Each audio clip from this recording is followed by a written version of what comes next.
Binge Audio. Salut, c'est Thomas Rozek.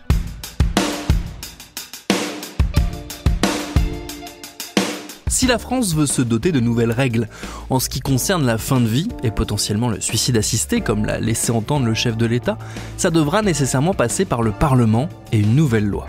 Alors, vu l'état de la vie parlementaire en ce moment, quelque peu chahuté par l'adoption au chausse-pied de la réforme des retraites, il n'est pas certain que l'examen d'un projet de loi en ce sens se passe très bien. En tout cas, il ne se passera sans doute pas aussi bien que celui de la loi Leonetti de 2005, la première loi qui tentait de mettre un cadre à la fin de vie. Une loi votée à l'unanimité absolue, ce qui n'est arrivé que très rarement durant la Ve République. Une loi suivie d'un second texte en 2016, toujours porté par le député Jean Leonetti avec son collègue Alain Claes.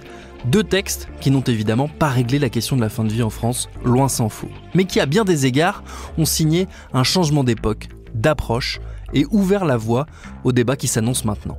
C'est ce qu'on va voir dans cet épisode. Bienvenue dans Programme B.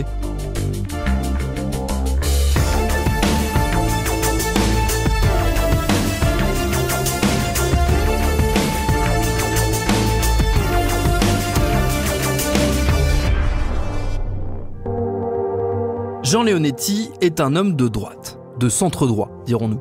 Ancien du parti radical valoisien, il est membre des Républicains, il a même dirigé le parti brièvement en 2019.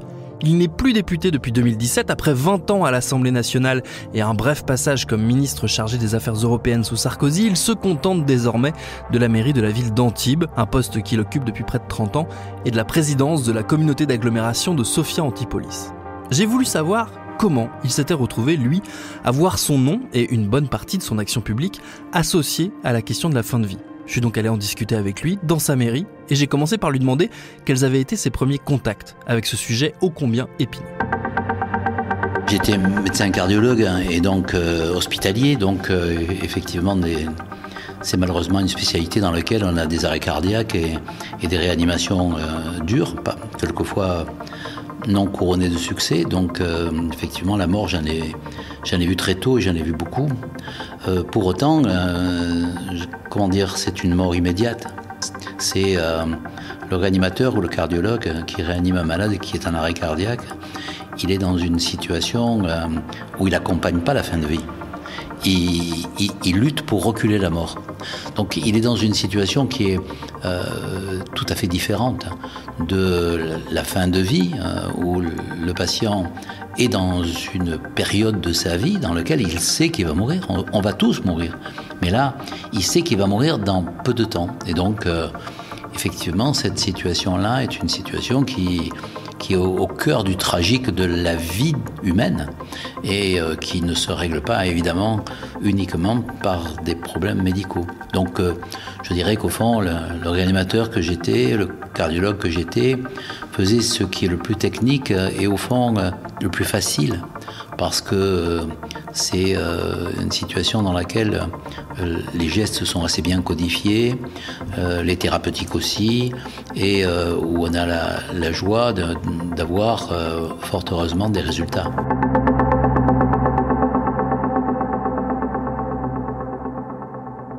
Moi, je suis d'une génération qui a quand même vu le triomphe de la technique, de la science, en particulier dans le domaine cardiologique, et avec une baisse de la mortalité impressionnante. Il y a eu une période, lorsque j'étais interne, où il y avait un malade sur 3 qui mourait d'un infarctus. Un malade sur 3 qui arrivait à l'hôpital mourait. Aujourd'hui, ça doit être 1 sur 20. Donc ça veut dire que les techniques ont progressé et nous avions conscience de ces avancées majeures et nous étions des combattants de la vie. Donc on a été, je dirais, un peu formatés pour sauver des vies, ce qui est très bien, il n'y a pas de regret, mais on n'avait pas de préoccupation d'accompagnement de fin de vie. Qu'est-ce qui fait qu'au début des années 2000, donc, vous vous retrouvez à gérer ce dossier ? J'étais jeune parlementaire et j'écris un livre, enfin nouveau parlementaire, et j'écris un livre sur le principe de modération.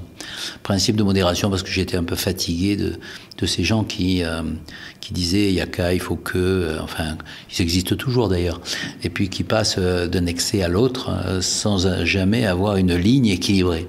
Et donc je pensais que les politiques, comme la médecine, ça doit être quelque chose d'équilibré.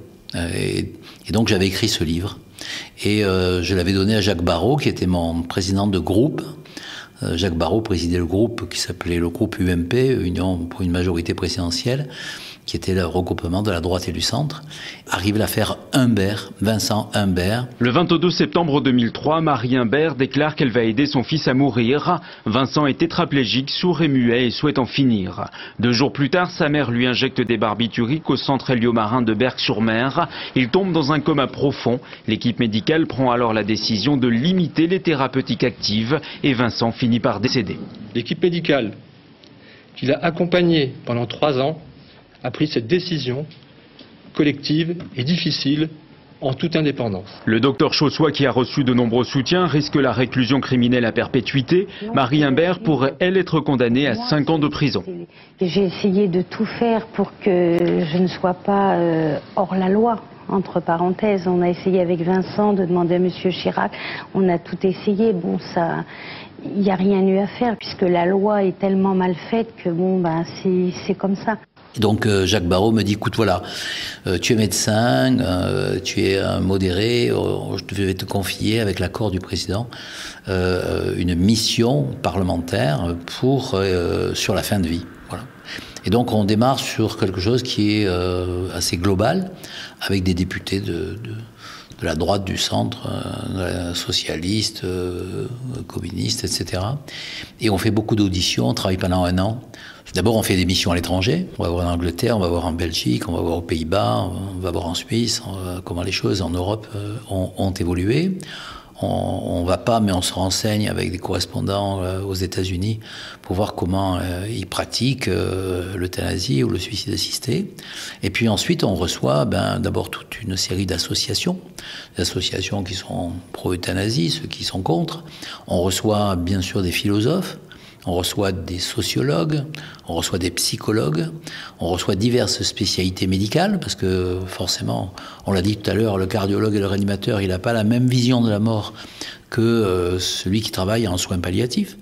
Et puis, on va visiter les soins palliatifs, et de tout ça, il ressort quand même un choc important, c'est qu'il y a un contraste saisissant entre la mort niée, la souffrance oubliée dans un grand nombre de situations médicales, et puis les soins palliatifs qui prennent en charge le malade de manière globale, à la fois dans sa souffrance et dans son humanité, et qui obtiennent des résultats, non pas sur la mortalité. Tous les malades à cette époque-là qui sont en soins palliatifs finissent par mourir, mais ils meurent de manière sereine et apaisée, et ils meurent de manière sereine et apaisée, entourés de leur famille. Et donc ce modèle-là, moi personnellement, me bouleverse. Avant ce texte, en 2005, c'est quoi le cadre législatif de la fin de vie? Est-ce qu'il y en a un? Non, il n'y a pas de cadre.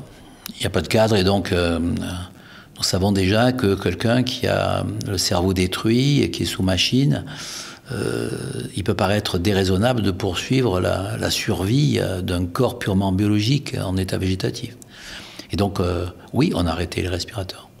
Mais on a arrêté les respirateurs, je dirais presque dans la clandestinité, puisque c'était difficile d'expliquer qu'on le faisait. Je me rappelle avoir eu une audition avec Benoît de Saint-Marc, qui était vice-président du Conseil d'État, et je lui dis, mais est-ce qu'on n'a pas le droit de le faire, ça? Il me dit, est-ce que quand vous arrêtez un respirateur, est-ce que vous savez que la mort va survenir? La réponse est oui. Est-ce que vous savez, vous avez réfléchi avant de le faire, ou vous le faites de manière impulsive? On dit, on a réfléchi avant. Est-ce que vous le faites tout seul, ou est-ce que vous discutez avec d'autres? On discute avec d'autres sur la décision. Il me dit, en droit pénal, ça s'appelle un homicide avec préméditation, et en bande organisée, c'est 30 ans de réclusion criminelle. Et effectivement, les médecins avaient pas cette crainte. Ils faisaient ce qu'ils pensaient être juste, et ce qui était juste. Mais ils étaient sous le coup de la non-assistance à personne en danger, et au fond, on travaillait un peu dans la clandestinité. Là, on a pu fixer des règles, fixer des cadres. Au bout d'un certain temps, on dit, bon, maintenant, on va faire le rapport sur la mission. On a pris un engagement, c'est qu'on savait que chacun d'entre nous avait des convictions particulières. Et on le savait d'autant plus que, par exemple, entre moi et Michel Vaxès, qui est un député communiste, il y avait une différence d'idéologie.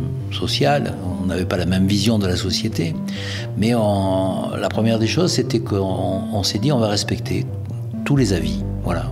Il n'y a personne qui a raison, il n'y a personne qui a tort. C'est-à-dire, il n'y a pas les bleus contre les rouges, il n'y a pas les conservateurs contre les progressistes, il n'y a pas les bons contre les méchants.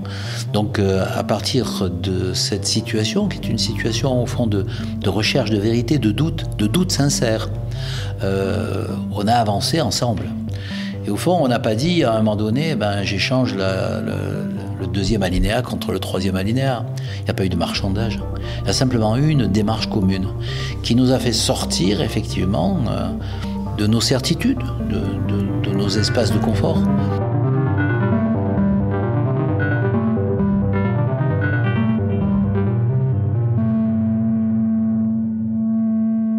Moi, j'avais, je le dis, une vision de la mort qui était faut sauver la vie, point. Donc, on a abouti, probablement pas à tout ce que chacun souhaitait, mais on a abouti à un point où on s'est dit, en tout cas, ça, on est d'accord. En tout cas, sur ces bases-là, qui sont les bases les plus importantes, on est d'accord. Et il y a des moments un peu bénis dans l'Assemblée nationale, en tout cas à cette époque, et on avait lié avec la droite, la gauche, le centre, on avait lié une confiance. Et donc, alors que c'est l'UMP qui est au pouvoir, les communistes et les socialistes viennent me voir en disant, si ce que tu écris dans le rapport, tu le mets en loi, on la vote avec toi. Et donc c'est finalement ce qu'on a fait. On a écrit une loi. C'est pas donc une loi parlementaire. C'est pas une loi qui vient d'un ministère. C'est donc une proposition de loi. C'est pas un projet de loi. Et cette proposition de loi, je l'ai défendue bien sûr avec l'aide de tous mes collègues, et elle est passée à l'unanimité parce que c'était une réflexion mûrie qui au fond avait fait que le doute collectif s'était substitué à nos a priori ou à nos certitudes individuelles, et que dans ce cheminement, on pensait qu'effectivement il y avait un triptyque essentiel: ne pas abandonner le malade, ne pas le laisser souffrir, ce qui était malheureusement le cas souvent à cette époque-là, encore quelquefois aujourd'hui, et puis ne pas le prolonger de manière anormale, c'est-à-dire pas faire d'acharnement thérapeutique ou d'obstination déraisonnable. On savait qu'on avait dans tout l'hémicycle des ambassadeurs de défense du texte qu'on écrivait en commun.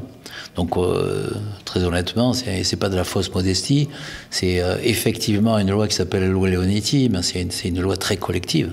À un moment donné, nous sommes français, nous avons une histoire, nous avons des responsabilités, nous avons une image de la France qui est le droit universel, la dignité de la personne, la liberté de l'individu, la protection de sa vulnérabilité. Ces éléments éthiques sont éminemment français. Et donc, il n'est pas anormal qu'à un moment donné, l'ensemble des parlementaires français s'unissent pour voter une loi qui leur paraît aller dans l'intérêt général. On a eu la chance d'avoir des ministres compréhensifs qui ont appuyé une loi qu'ils n'avaient pas proposé eux-mêmes. Et donc c'est comme ça que la loi est passée. Pour la première fois, on parlait de la fin de vie, on parlait de la mort, qui est un tabou dans notre société, et puis on en parlait de manière législative, avec non pas des visions binaires, mais une procédure, un cadre. Donc voilà, les hommes n'étaient pas meilleurs. Il y avait une méthode qui avait dit, on prend son temps et on se respecte. Et le doute collectif, parce que personne, celui qui dit « je suis sûr », que c'est comme ça qu'il faut faire, et je suis sûr que je ferai comme ça quand j'approcherai de la mort, c'est un ignorant ou un menteur.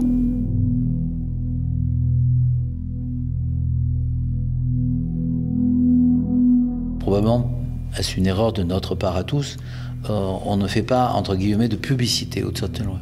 Et comme elle est votée à l'unanimité, le gouvernement, le chef de l'État, pense que c'est pas la peine d'aller expliquer quelque chose qui paraît presque naturel et consensuel.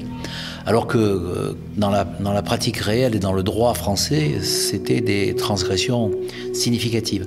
J'ai pas l'impression d'ailleurs qu'à cette époque-là, il y a eu beaucoup d'engouement dans un sens ou dans un autre. Bien sûr, un certain nombre de gens continuent à demander l'euthanasie. Un certain nombre de gens s'émeuvent que, pour soulager la souffrance, on puisse quelquefois accélérer la mort. Un certain nombre d'autres s'indignent qu'on arrête des traitements de survie chez des patients, mais la réaction est assez faible. Peut-être qu'on aurait dû aller un peu plus loin dans la communication populaire pour faire en sorte qu'on lève le tabou de la mort et qu'on puisse en parler, je dirais au fond comme on l'a fait nous en mission, librement et avec respect. Ça n'a pas été le cas et il y a eu une deuxième loi où on a un peu plus fait d'efforts dans ce sens.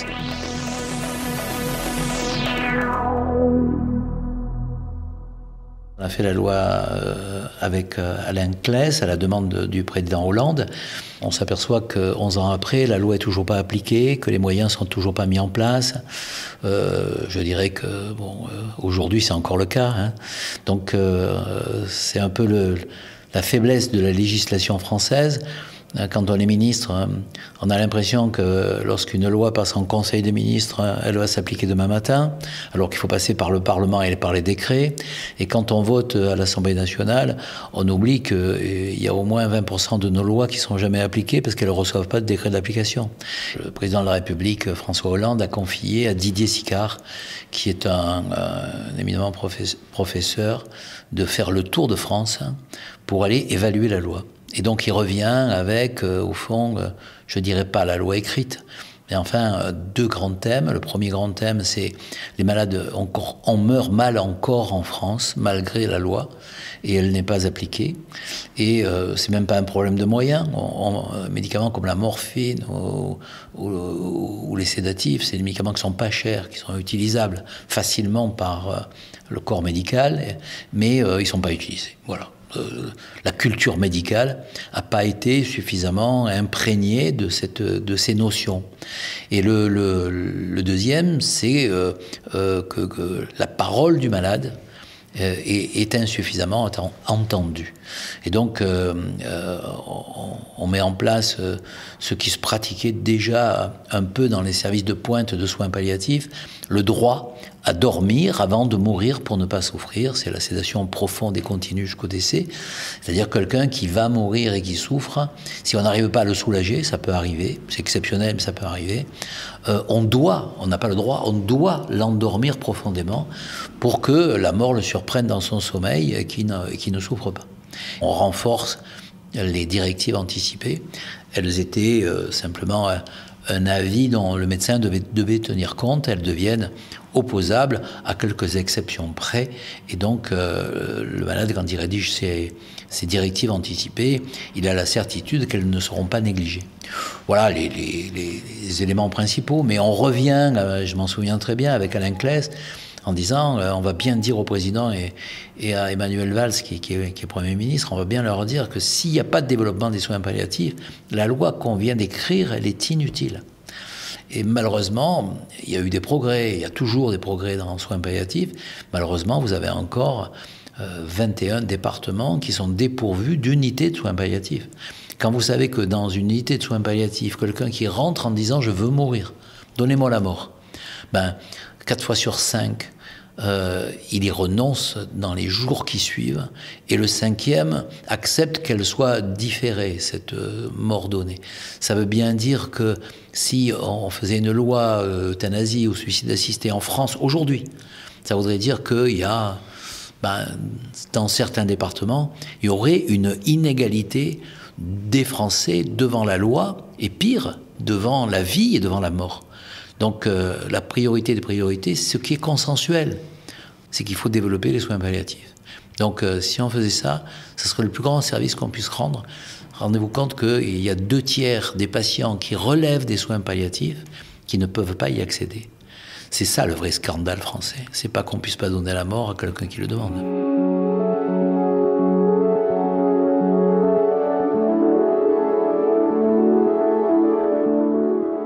Il y aura toujours des gens qui diront, surtout les bien portants d'ailleurs, qui diront moi je veux avoir la garantie qu'on m'enlèvera la vie si je le demande pour ne pas souffrir. Combien de gens demandent ça dans les pays qui l'ont légalisé? 2%, 2,5%. Vous avez en France, si on légalisait le droit à mourir, si on légalisait l'euthanasie ou le suicide assisté, vous avez encore 97 ou 98% des Français qui meurent mal. Est-ce qu'on ne devait pas prendre le problème de manière plus large, et je dirais très large? La vulnérabilité, le vieillissement de la population, le grand âge. On devait faire une loi grand âge. Elle est reportée. Elle a été reportée sous 3 présidents de la République. Et si on partait de cette idée-là, d'accompagner justement cette fragilité, cette vulnérabilité, et puis qu'on développe les soins palliatifs, et qu'on s'occupe, je dirais, de l'arbre qui cache la forêt aussi, mais qu'on ne s'occupe pas que de ça. Cette obsession de dire, est-ce qu'on pourrait donner le droit au suicide assisté, le droit à l'euthanasie, me paraît une situation, je dirais, très parcellaire du problème de la fin de vie et du vieillissement et de la vulnérabilité. Et ça me paraît être, non pas un faux problème, mais un problème mineur par rapport aux 2/3 des Français qui meurent mal parce qu'ils n'ont pas accès aux soins palliatifs. Je ne dis pas que j'ai apprivoisé la mort et ma mort, mais en tout cas, je l'ai perçue sous tous ses angles. Je crois que je l'aperçois mieux et sans angoisse. Pour autant, concomitamment, j'ai vieilli. Et on sait très bien qu'on n'a pas la même perception de la vie et de la mort quand on a 20 ans et quand on en a 70. L'approche de la mort, ne serait-ce que par l'état civil qui avance, donne une forme de philosophie qui cherche moins à défier la mort et plus à goûter à la vie. Et donc, oui, bien sûr, ma vision de la mort a changé par rapport à mon jeune âge. Bien sûr, il a changé aussi parce que le médecin cardiologue que j'étais regardait les statistiques en disant pourquoi on a eu 5% de mortalité dans telle pathologie, il faut qu'on baisse ce niveau, etc. Et on était sur la performance, sur le chiffre, peut-être plus que sur l'humain ou la souffrance. Et je pense qu'aujourd'hui, s'il y a une belle révolution à faire, c'est une révolution d'une médecine globale, qui à la fois continue à être très performante, parce que c'est elle qui sauve des vies, et c'est elle qui prolonge la vie, mais aussi une médecine palliative, une médecine d'accompagnement, qui est capable de prendre en compte l'homme de manière globale dans sa souffrance, et même dans sa souffrance psychique face à sa maladie et face à sa finitude. Donc voilà, il y a une jolie formule qui dit il faut donner des années à la vie, c'est la médecine moderne, et puis de la vie aux années, et c'est peut-être la médecine palliative.